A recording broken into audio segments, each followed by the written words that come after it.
वो सुखदेव भगवान की जय। योग योगेश्वर महापुर रामलाल जी, योग मार्तंड मुल्केश्वर भगवान, हम सभी के प्राणदाता सत्सुर दिव्याल भगवान के श्री चरण कमल में हम सभी का साष्टांग दंडवत प्रणाम स्वीकार हो।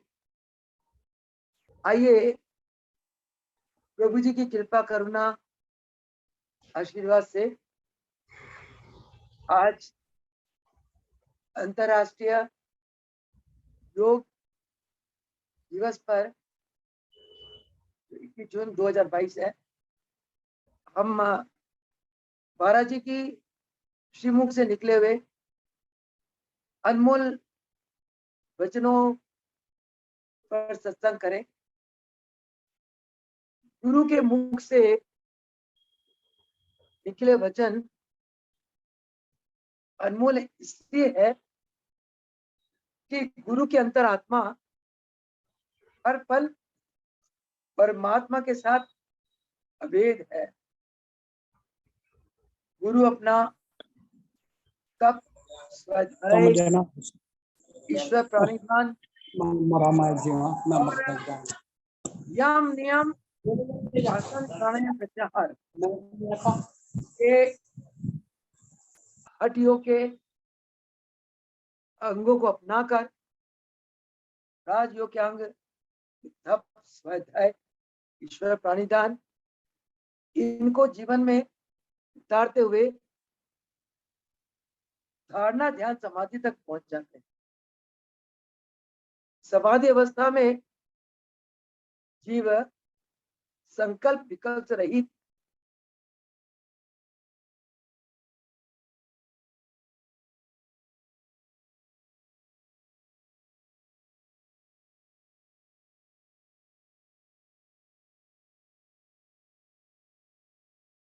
लय कर देते हैं।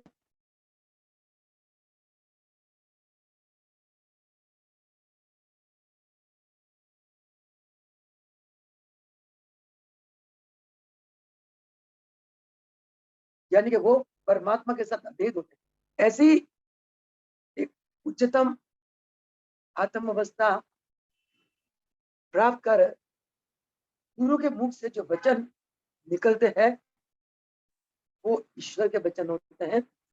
वो परमात्मा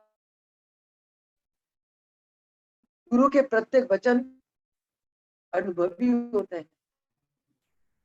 उनमें दिव्य शक्तियां होती हैं क्योंकि गुरु हर पल ब्रह्मचर्य व्रत में होते हैं। यानी कि गुरु हर पल परमात्मा के चिंतन में अपने आप को लीन रखते हैं। इसीलिए उनके अंतरात्मा से जो भी वाणी निकलती है वो अनुभवी ज्ञान होता है। उस ज्ञान का बहुत प्रभाव पड़ता है शिष्यों के ऊपर क्योंकि गुरु स्वयं दिव्य शक्तियों के मालिक होते हैं। उनकी आत्मा पूर्ण शक्ति स्वरूप में होती है और अंतरात्मा से जो भी वो आज्ञा फरमाते हैं, वाणी फरमाते हैं, वचन फरमाते हैं, एक एक वचन जीव के लिए कल्याणकारी होता है। और उन वचनों में क्योंकि दिव्य शक्तियां उत्पन्न होती हैं, उन वचनों का प्रभाव सुनने वाले शिष्य के ऊपर पूर्ण रूप से पड़ता है। अगर आप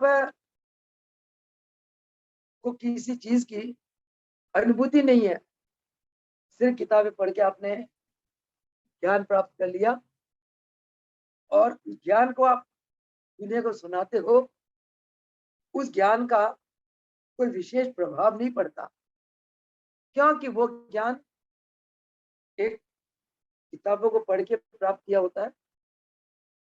और जो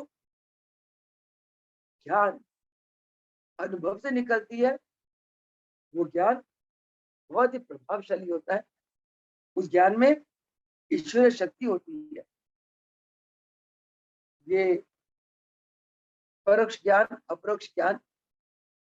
जो ज्ञान किताबें पढ़ के बांटते हैं विशेष प्रभावशाली नहीं होते, उस ज्ञान से दूसरे का अंतरात्मा नहीं जुड़ता। अनुभवी ज्ञान से सुनने वाले का अंतरात्मा भूल जाता है। यही कारण है जब हम गुरुदेव के चरणों में बैठते थे और गुरुदेव के मुख से प्रवचनों की छड़ियां फूट निकलती थी, एक के बाद एक के बाद एक गुरुदेव हीरे लाल बिखेरते थे। उन वाणी का भक्तों के ऊपर इतना प्रभाव पड़ता था, भक्तों का जीवन बदल जाता था। कहाँ वो तामसिक रासिक से सात्विक बन जाते हैं, कहाँ वो संसार में फंसे हुए थे संसार से उपराम हो जाते हैं, कहाँ वो ममता में उनको आनंद आता था, अब वैराग भाव में उन्हें आनंद आने लगता है। ये केवल गुरुदेव की वाणी का प्रभाव है, वाणी का असर है। आज योग दिवस के इस शुभ बेला पर आप सभी योगी भक्तों को बधाइयां देते हुए, प्रभु जी के चरणों में प्रणाम करते हुए, उन चरणों से आशीर्वाद लेते हुए, उन चरणों में प्रार्थना करते हुए ये आपको एक अपने भाव बताती हूँ कि हे प्रभु कृपा कर अपने सभी भक्तों को पूर्ण योगी बना दो। भक्तों पे ऐसी कृपा बरसाओ कि आपके भक्त जो आपके चरणों से प्रेम करते हैं वो योग अभ्यास को अपनाएं, योग अभ्यास में और योग की सेवा में, योग के प्रचार प्रसार में अपना जीवन बिताए। ये मेरी आज गुरुदेव के चरणों में आप सभी भक्तों के लिए करुण भाव से एक प्रार्थना है, क्योंकि योग ही जीवन, वियोग मृत्यु है।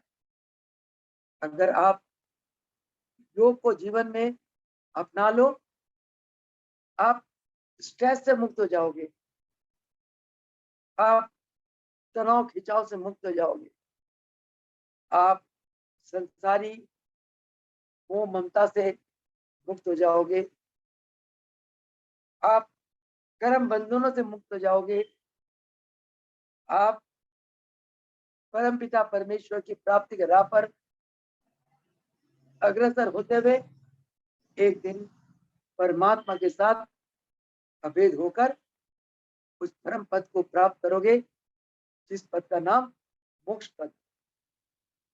इस पद को प्राप्त करके जीव जन्म मरण के चक्कर से मुक्त हो जाता है। नहीं तो इच्छाओं की पूर्ति के लिए जीव का बार बार जन्म होता है, बार बार वह मृत्यु को प्राप्त करता है। जन्म लेने में बहुत कष्ट होता है, जन्म लेने के बाद जीव कर्म फलों को भुगतता है और तड़पता हुआ जीते हुए एक दिन मौत के मुंह में पड़ जाता है। योग अभ्यास की नहीं होती, अपना आत्म कल्याण के लिए जीव कर्म नहीं करता, फिर उसका दोबारा फिर वह जन्म लेता, उच्च कर्म करेगा, उच्च योनि में जन्म लेगा, नीच कर्म करेगा, नीच योनि में जन्म लेगा। भगवान ने तो हर एक कर्म फलों को निश्चित किया हुआ है।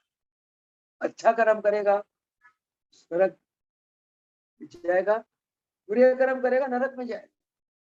परंतु गुरुदेव हम बच्चों को उपदेश देते हैं इसलिए योग अभ्यास के लिए, जिससे कि हम नरक पे जाने से बच जाए, हमें स्वर्ग की प्राप्ति हो और उसके ऊपर मोक्ष पद परम पद की प्राप्ति हो। गुरु कराते हैं क्योंकि गुरु स्वयं भगवान से एक होते हैं, दया के सागर होते हैं, अपने शिष्यों को अपनी अंतरात्मा से भी अधिक प्रेम करते हैं, रक्षा करते हैं उनकी, और उन्हें अपना स्वरूप बना देते हैं, उनके अंतःकरण को शुद्ध करके अपने प्रति आत्म समर्पित गुरु बनाते हैं। शिष्य सोचता होगा कि भी मैं गुरुदेव के चरणों में आत्म समर्पित हूँ इसीलिए कृपा बरस रही है। नहीं, गुरु अकारण कृपा करते हैं भक्त के ऊपर, शिष्य के ऊपर, उसके अंतःकरण को धोते हैं, उसके अंतःकरण से मोह, ममता, काम, क्रोध, लोभ, अहंकारों का विनाश करते हैं गुरु, और उसे शुद्ध, निर्मल, पवित्र आत्मा बनाते, बनाकर उस पर कृपा बरसाते, स्वयं करते हैं, स्वयं कृपा बरसाते हैं। शिष्य तो गुरु चरणों का एक मिट्टी मात्र है, घड़ने वाले गुरु स्वयं, और घड़ के उसके अंदर है सद्गुणों को डालने वाले गुरु स्वयं। तो आइए हम ऐसे महान गुरुदेव जो मेरे प्राणाधार योगेश्वर देवीदयाल भगवान इसलिए है वे हर पल व्याप्त है, हर स्थान पर व्याप्त है, और वही मुलकराज प्रभु जी के आत्मशक्ति के मालिक है, सिद्धियों के मालिक है, और मेरे गुरुदेव ही महाप्रभु रामलाल जी की अनंत कलाओं के मालिक है। तो आज की बात बताती हूँ, अचानक क्या हुआ, जब पता चला कि पूरे विश्व में सारी संस्थाएं, योग संस्थाएं उच्च स्तर पर योग दिवस मना रही है, और अचानक संयोगवश मैं अपने संस्था के सदस्यों को ये तो कह दिया 21 तारीख को योग दिवस मनाना है, परंतु उसके ऊपर मैं चाहती थी रविवार को एक मीटिंग करना, भाई सबसे पूछे भाई योग दिवस कैसे मनाना है। मीटिंग किया, भक्तों ने कहा बहन जी आप समर्थ हो, जैसे आप चाहोगे आप मना लेना, हम आपके साथ हैं।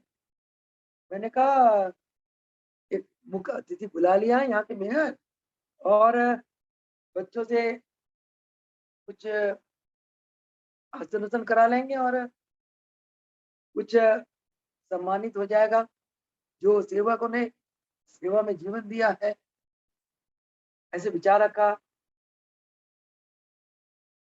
कल अचानक मैंने देखा भाई मैंने भक्तों को सम्मानित करने के लिए मोमेंटो तो बनाया ही नहीं, और बच्चों को इनाम बांटने के लिए इनाम भी नहीं खरीदा।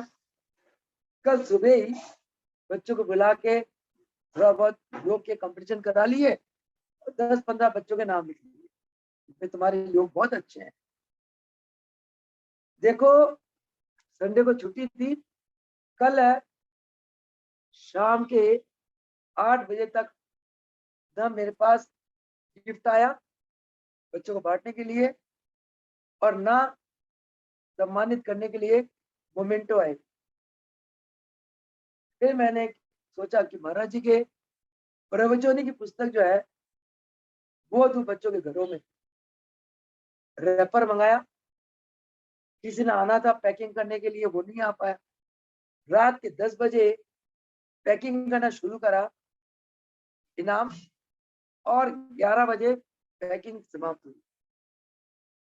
रात के 10 बजे मोमेंटो पहुंच गए, 12 बजे मैं सोई। सुबह 2:30-3 बजे उठी।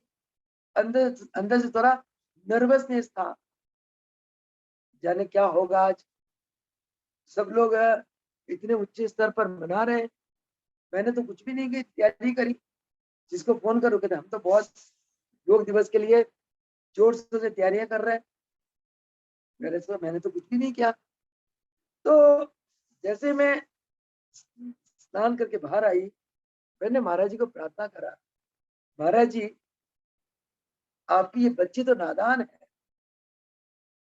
उसमें न बल है, न बुद्धि है, विद्या है, कुछ नहीं है मुझ में, ना कोई गुण है।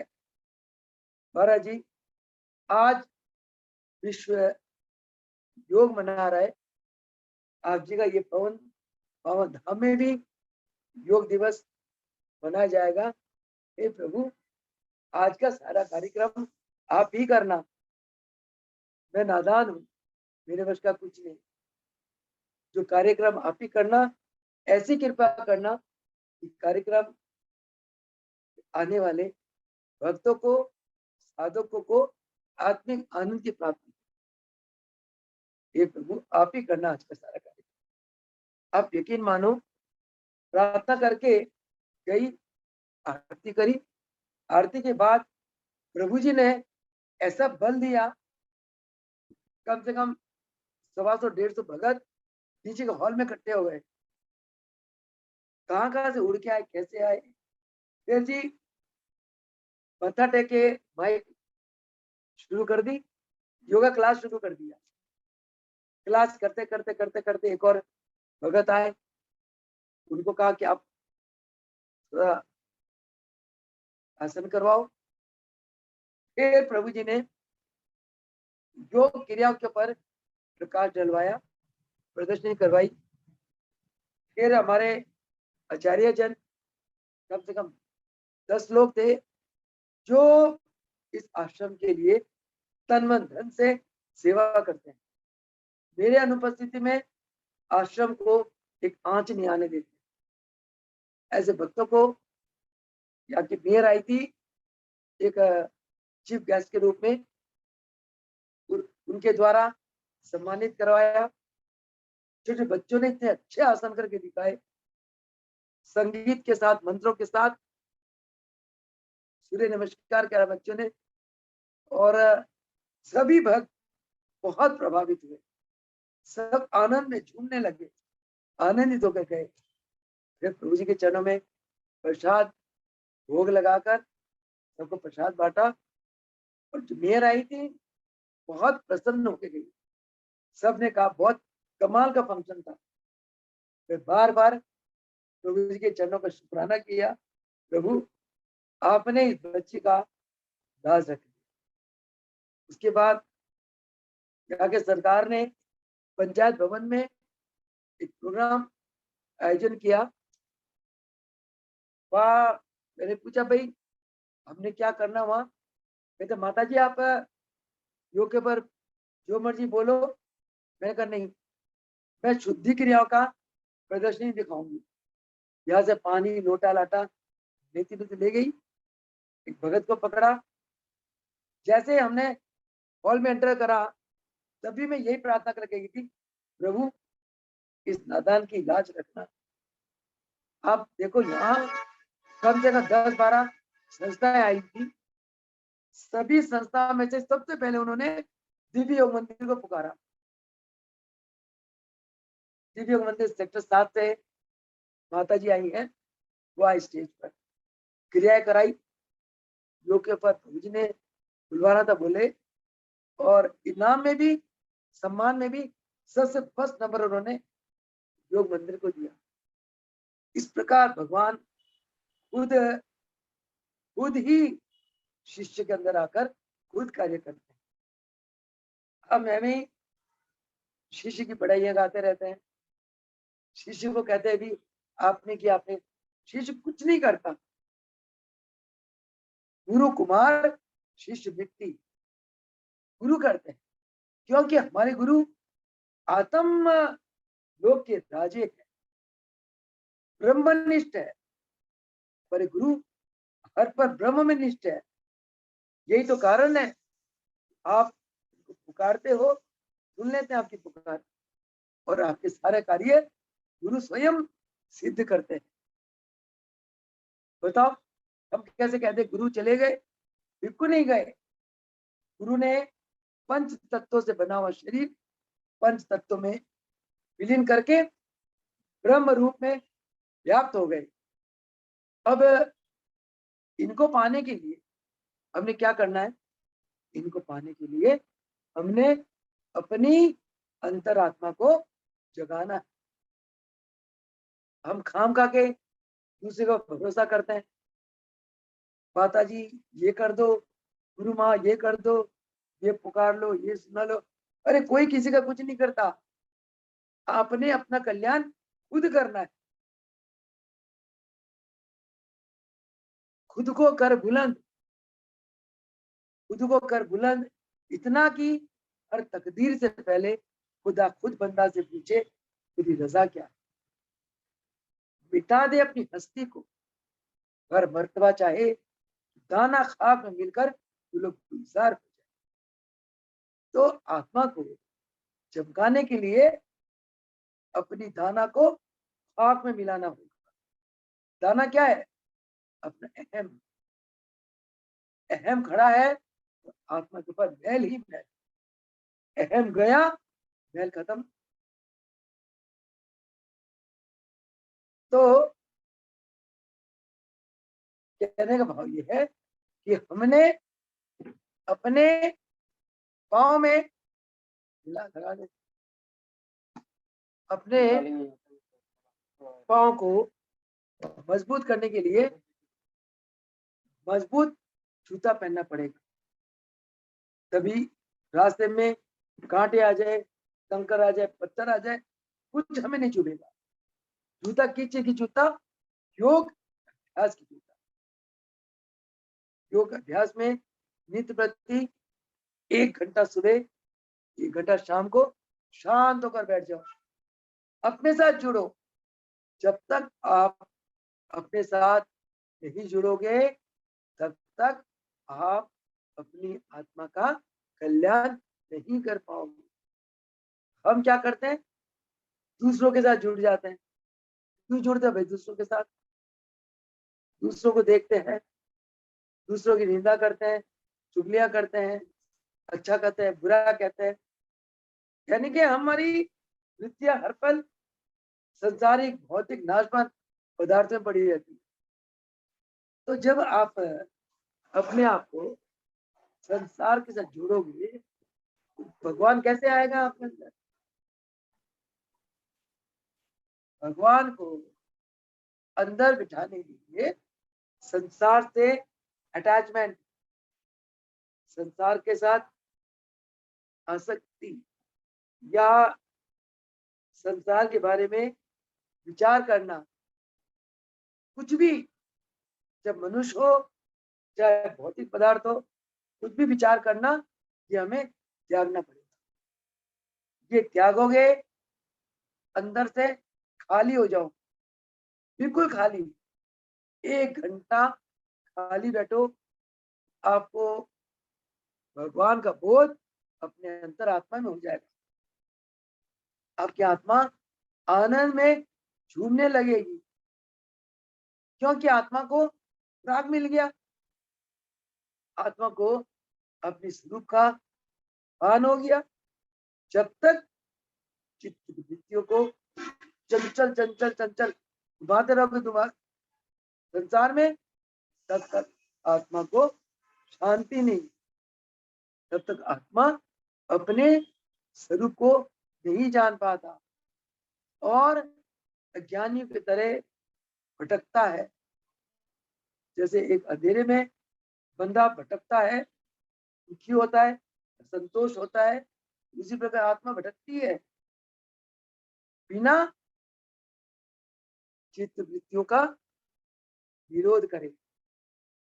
चित्त वृत्तियों को विरोध करो, तब आत्मा अपने प्रकाश में प्रकाशित हो उठेगी।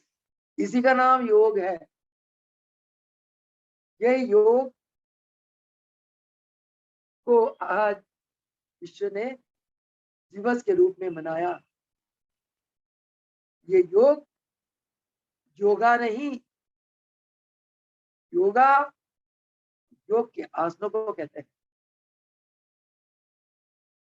उन आसनों से शरीर स्थिर होता है।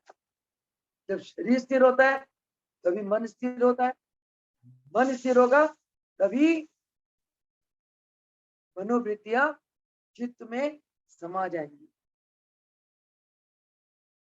मनोवृत्तियां जब चित्त में समा जाती है तब जीव उस चित्त में आत्मा की प्रतिबिंब देखता है, आत्मा के स्वरूप को देखता है। मानो चंद्रमा आत्मा है। आप चांदनी रात में समुद्र के किनारे चले गए, समुद्र के जल के ऊपर आप चांद की प्रतिबिंब दिखाई देती है। अचानक तूफान आता है और समुद्र के जल में खूब तेज लहरें उठती हैं। क्या तब आप चंद्रमा के प्रतिबिंब को साफ देख सकते हो? नहीं देख सकते, धुंधली बन जाती है। फिर दूसरा तूफान आया, उसने पहली तूफान को शांत कर दिया। अब समुद्र का जल शांत हो गया।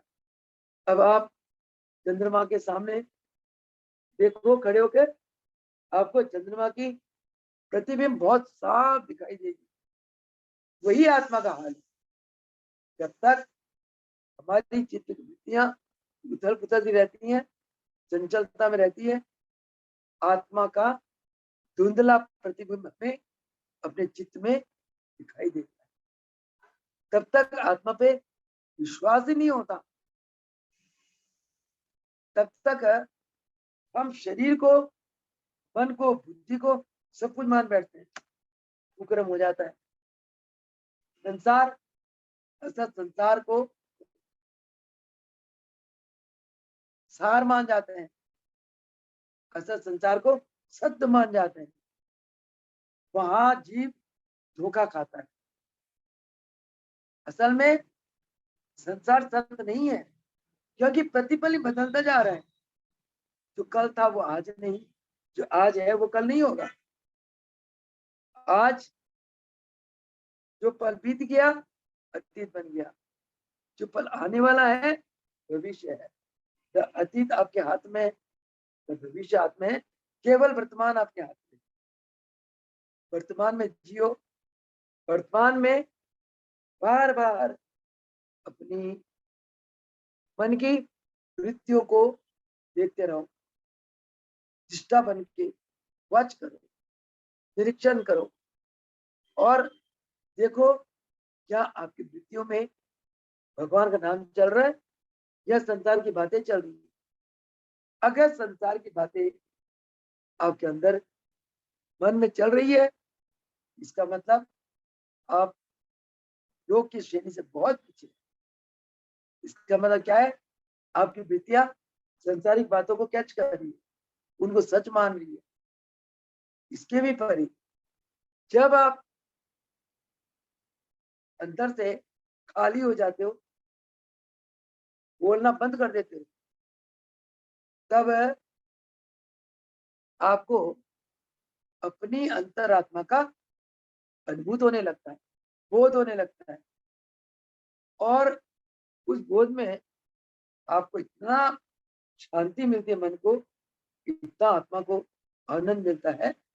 आप इसी आनंद में 24 घंटे हुए रहते हो और उस समय आपको बोध होता है यह आनंद चिरस्थायी है, यह आत्मिक आनंद चिरस्थायी है। इसका मतलब आत्मा चिरस्थायी है, यही सत्य है जो हमेशा है सत्य। उस समय आपको भान होता है ये परिवर्तनशील संसार ये तो असत्य है, आपका ध्यान नहीं जाता संसार में, आपका ध्यान, आपकी चित्त, आपकी वृत्तियां आपके अंतर जगत में रमी रहती है, खोई रहती है। इसी का नाम योग। इस योग को पाने के लिए हमने नित्य प्रति आसन करना है, क्रियाएं करनी है, हित क्रिया, जल क्रिया, नेति क्रिया, जलपान, गजकरणी, दूधपान और महीने में 1-2 बार ब्रह्मदान। इन क्रियाओं से हमारा शरीर स्वस्थ हो जाता है और मन प्रफुल्लित होता है, मन शुद्ध हो जाता है। बड़े फरमाते हैं अगर आपका पेट दूषित है, आपके विचार दूषित होंगे, अच्छे विचार आ ही नहीं सकते। दूषित विचारों से दूसरों को दुख दोगे और स्वयं दुखी होगे। जो जलाता है किसी को, जो जलाता है किसी को, खुद भी जलता है जरूर, शम्मा भी जल जाती है परवाने के जलने के बाद। तो दूसरों को कौन जलाता है? जिसके विचार तामसिक है। विचार तामसिक कैसे आते हैं? पेट की खराबी से, पेट के दूषित होने से, गैस, तेजाब, कब्ज, इनके कारण विचार अशुद्ध हो जाते हैं। और ये पेट के रोग कहां से आते हैं? पेट के रोग आते हैं आपके जबान से। ये जबान की जो चोटी है ना, ये यहाँ स्वाद ग्रंथि है। इस ग्रंथियों के वश में आकर हम स्वादिष्ट पदार्थ खाते हैं। वो जो पदार्थों का हम स्वाद लेते हैं, चटकोली चीजें, तली भुनी चीजें, मिर्च मसाला, अचार, फास्ट फूड, केवल ये स्वाद ग्रंथि के वश में आता है। और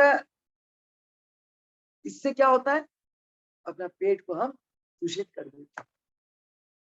महाराज जी फरमाते हैं इस स्वाद ग्रंथियों को काबू करना है, खेचरी मुद्रा लगाओ, जबान को उल्टाकर तालू में लगाओ, खेचरी मुद्रा। जबान को जितना तालू में लगाओगे उतनी आपको मस्तक में जो अमृत कुंड है उस कुंड से अमृत की प्राप्ति होगी। उस अमृत को प्राप्त करके आप अजर अमर हो जाएंगे, पहली बात। दूसरी बात है, जबान को तालू में लगाने से आप मौन हो जाते हो, मौनी बाबा हो जाते हो। जो जीव मौन रहता है, गुरुदेव फरमाते हैं वो देव स्वरूप नजर आता है। कहते अधिक बोलने वाली देवियां चंचल वृत्ति की होती है, उनका संग मत करो। जो देवियां मौन रहती है वो देव स्वरूप होती है, उनका संग करो। वो साक्षात देवी नजर आती है जो मौन रहती है। और जो मन से मौन हो जाता है, परमात्मा उसके अंदर उतर जाता है, यानी कि उसकी आत्मा अपने स्वरूप में प्रकाशित हो जाती है। तभी गुरुदेव जी का वचन है, वाणी का मौन इंसान को देवता बनाता है, मन का मौन इंसान को भगवान से मिलाता है। इसीलिए आज योग दिवस पे आप हफ्ता में 1 दिन मौन व्रत धारण करो, इतनी शक्ति आ जाएगी, आपकी शक्ति आपके कर्मों को काटेगी।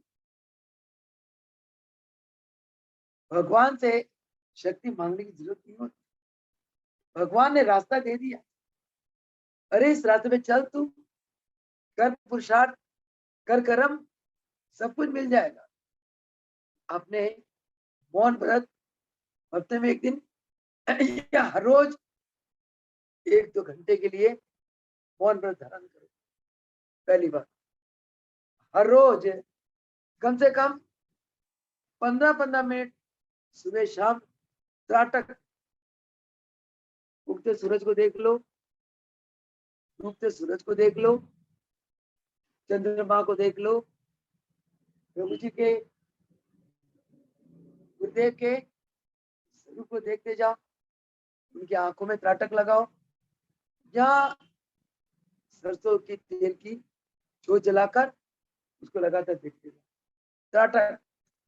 आज योग दिवस में आप इस बात का प्रण करो, तब आप मेरे साथी हो, आप मेरे जूम मीटिंग के दयाल सत्संग के सत्संगी हो।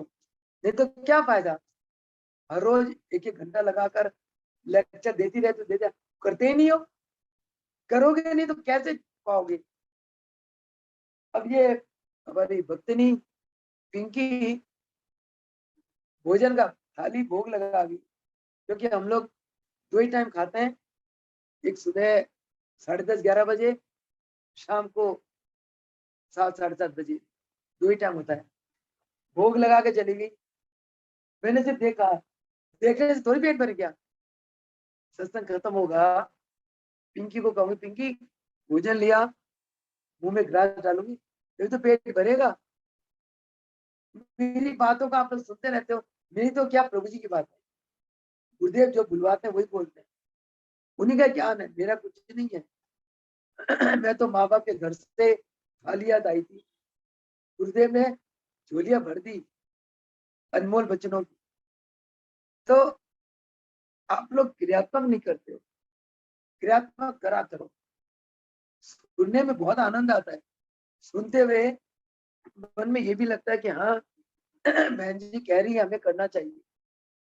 करते समय आलस आपको रोकता है, आपकी मन की कमजोरी आपको रोकता है, आपकी निद्रा आपको रोकती है, आपके पारिवारिक समस्याएं आपको रोकती है। मैं दावे से कह सकती हूँ, अगर आप नित प्रति, आज मैं 3 बातें कहती हूँ, इसको अपना लो, कोई संकट आपके जीवन में नहीं आ सकता, सभी कांटे आपके जीवन के फूल बन जाएंगे। पक्की बात है, अनुभवी बात बताती हूँ। 3 बातें क्या, गांठ बांध लो। एक तो 1 घंटा अपने आप को खाली रखना है, आज ही रात को खाली रख के देखना, 15 मिनट सोने के पहले अपने आप को खाली कर देना। आपको जो निद्रा आएगी वो निद्रा होगी योग निद्रा, आपको भगवत दर्शन होने लगेंगे, बड़े बड़े संतों के, महात्माओं के और अलौकिक नजारों के दर्शन होने लगेंगे।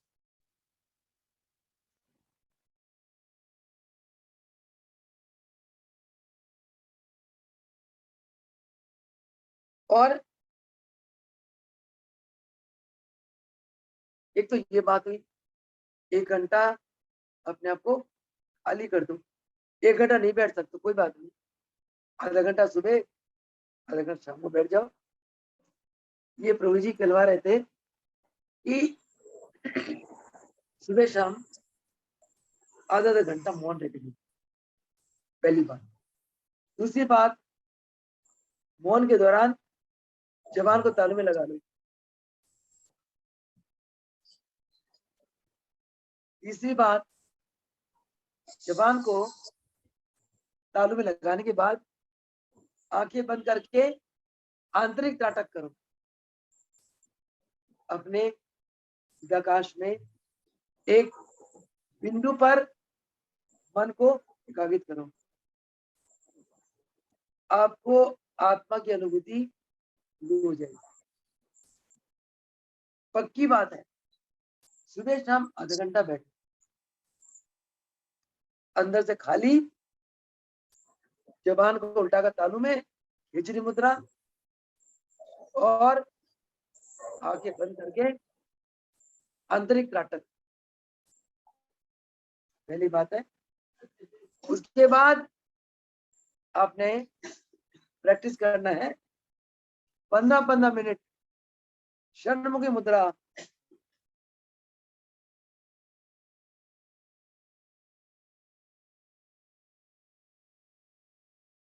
षण्मुखी मुद्रा में डीप ब्रीदिंग, गहरी लंबी श्वास, ओम कहते हुए भरो, ओम कहते हुए छोड़ दो, और कुछ नहीं।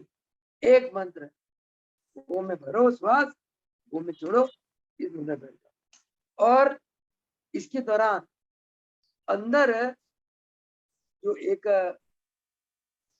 दिव्य नाद चल रही है, उस नाद को सुनो। उसमें आपका मन लय हो जाएगा, इसको लय योग कहते हैं। इस लय योग से मैं दावे से कह सकती हूँ आपके जितने शरीर के मन के भुगतान है सब खत्म हो जाएंगे, क्योंकि हमारे कर्म जन्मों के कष्ट बनकर हमारे शरीर को, मन को भुगतान देते हैं। अपने जन्मों के कर्मों के कारण शरीर और मन से हम दुखी होते हैं। हम कहते हैं ये बीमारी हो गई, क्या हो गया, बैठ जाओ। हम कहते हैं ये बीमारी आ गई, ये बीमारी आ गई, यहाँ जाओ, यहाँ जाओ, डॉक्टर को दिखाओ। ये कुछ नहीं, सब बीमारियां कट सकती है अगर आप, जो मैंने आज बताया आपको, आधा घंटा खिचड़ी लगाकर नाटक करके मौन में बैठ जाओ और 15 मिनट षण्मुखी मुद्रा में, और खाली 15 मिनट आंखों को ध्यान मुद्रा बैठ के आंखों को ऊपर चढ़ाकर महामंत्र का जाप करो। 1 घंटा हो गया, बोरिंग भी नहीं हुई, मुद्राएं बदलते रहे। इसको कहते हैं बाहरी त्राटक। इससे आपकी आंख की ज्योति बढ़ेगी, मनोबल बढ़ेगा, आत्मबल बढ़ेगा। आत्मबल के कमजोरी के कारण हमारा मन कमजोर हो जाता है और हम रोते हैं। क्यों रोना? देव दुर्लभ इस आत्मा को भगवान ने दिया आत्मा के कल्याण के लिए। किस लिए रोना है? हम रोते हैं क्योंकि हम आलसी हैं, प्रमादी हैं। हम पुरुषार्थ करने नहीं चाहते, हम मस्ती में जीना चाहते हैं, तब करने ही नहीं चाहते, ना त्याग करना चाहते हैं। और हम हर पल मौज चाहते हैं, मौज, मौज में जियो। आलस प्रमाद जीवन में मौज लाता है, मौज का फल दुखदाई है, कष्टदायी। इसलिए आप इन बातों को अपने दिल में उतारो, फिर आप जो अनुभूति होगी, आपके अंदर की ज्ञान की कुंडियां, ज्ञान की ग्रंथियां खुल जाएंगी। क्योंकि अनुभवी ज्ञान के ऊपर कोई ज्ञान नहीं, किताबी ज्ञान तो आज है कल नहीं है। किताबी ज्ञान जो दूसरों की अनुभूतियां हैं, आपने क्या करना? दूसरा रसगुल्ला खा रहा है, स्वाद ले रहा है, वो आपको बता रहा है रसगुल्ला ऐसा है, ऐसा ऐसा है। फिर क्या? जब तक आप नहीं खाओगे आपको क्या पता चलेगा? वो तो उसकी अनुभूति है, रसगुल्ले का स्वाद बता रहा है, आप भी खाओ ना, तभी तो आपको अनुभूति होगी। महाराज जी का प्रमाण है, हमारे के बच्चन के साथ साथ चल रहा है कि आपका अनुभव ही आपका ज्ञान है। गुरु का हम बाकी ग्रंथ क्यों नहीं पढ़ते, दिल ही नहीं करता, क्योंकि गुरु ब्रह्म है, गुरु भगवान से जुड़े हुए, गुरु का अनुभव सबसे ऊंचा अनुभव है। गुरु की अनुभूतियों को पढ़कर उस पर मनन करने की कोशिश करते हैं, जब मनन हो जाता है तब आत्मा से हवा निकलती है। गुरु के ज्ञान को अनुभूत करने वाला का अंतकरण शुद्ध पवित्र हो जाता है, निर्मल हो जाता है, तब वो ज्ञान हृदय से निकलता है। क्या है, एक भजन है ना, गुरु का ज्ञान हर पल अपने जीवन में उतारो तो आप आसानी से भवसागर से तर जाओगे। गुरु का ज्ञान इतना कल्याण। गुरुदेव ने बताया, मेरे पास गुरुदेव के आज भी 60 चिट्ठियां हैं, पत्र गुरुदेव के हाथ में। हर एक पत्र में गुरुदेव ने आशीर्वाद लिखते हुए एक ही बात कही, बेटा ध्यान भजन सत्संग सेवा में शिविरन में जीवन बिताना।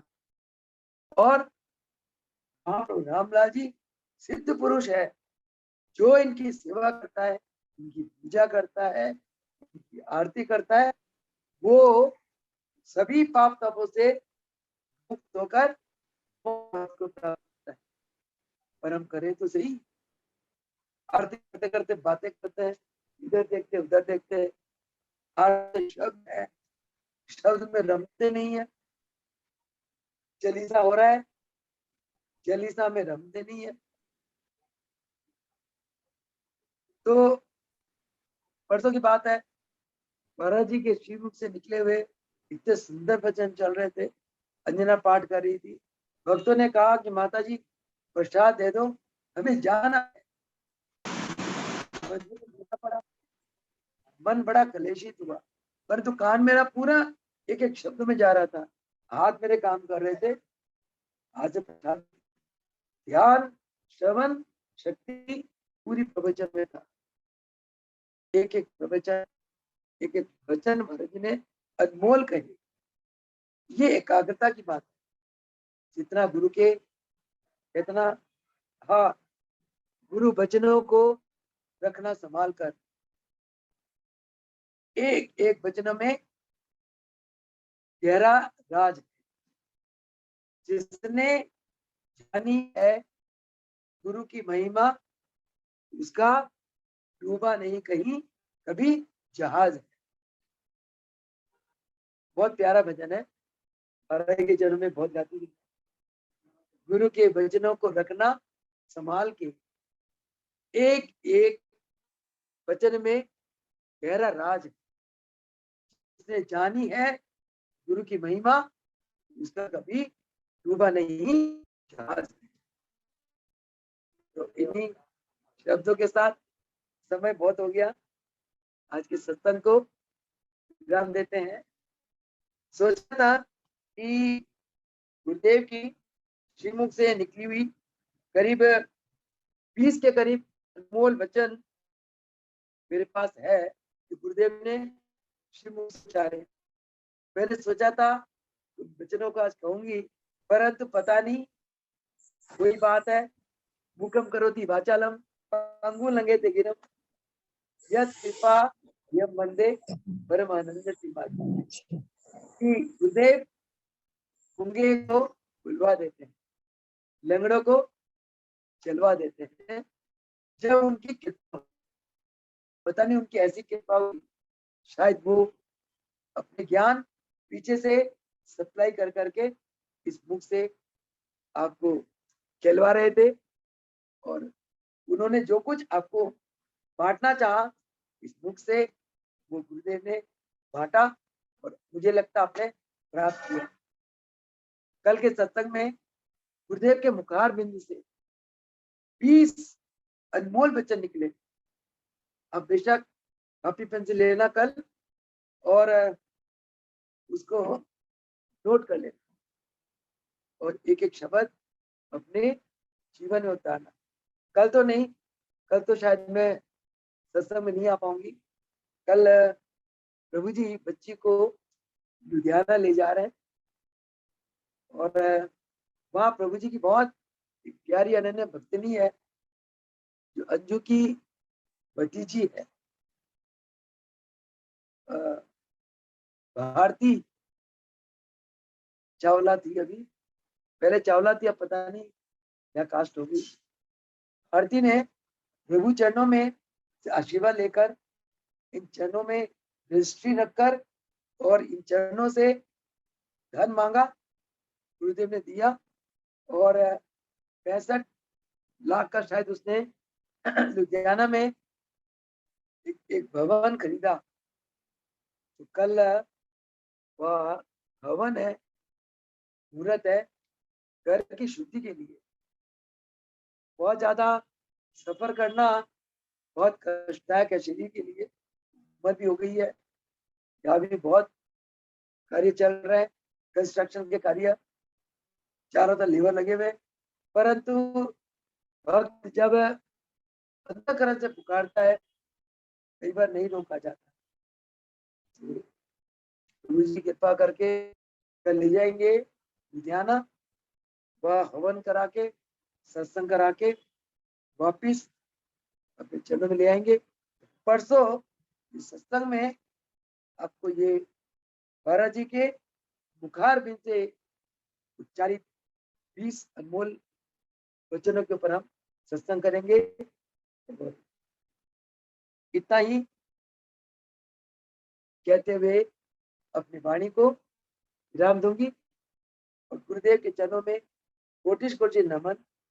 आज अंतरराष्ट्रीय योग दिवस पर गुरुदेव के चरणों में हम सभी भक्तों का लाख लाख नमन। गुरुदेव से फिर प्रार्थना करते हैं, हे प्रभु पूरा साल ऐसी कृपा बरसाए रखना, हम सभी बच्चे योग मार्ग पे रहते हुए योग को अपनाएं, योग को अपने जीवन का प्रमुख लक्ष्य रखें। योग करना है और योग के पथ पे चलना है, योग मार्ग की सेवा करना है, योगी भक्तों को बढ़ाना है, संख्या बढ़ाना है, योगी भक्तों के साथ सत्संग करना है, योगी भक्तों को प्रेम देना है, सेवा करनी है और आप जी की ज्ञान की चर्चा करके अपने अंतरात्मा को शुद्ध, पवित्र और निर्मल बनाना है। इसी प्रार्थना के साथ आज का सत्संग को विराम देते हैं। वो सुखदेव भगवान की जय, की जय, मुल्केश्वर भगवान की जय हो, जय हो, जय।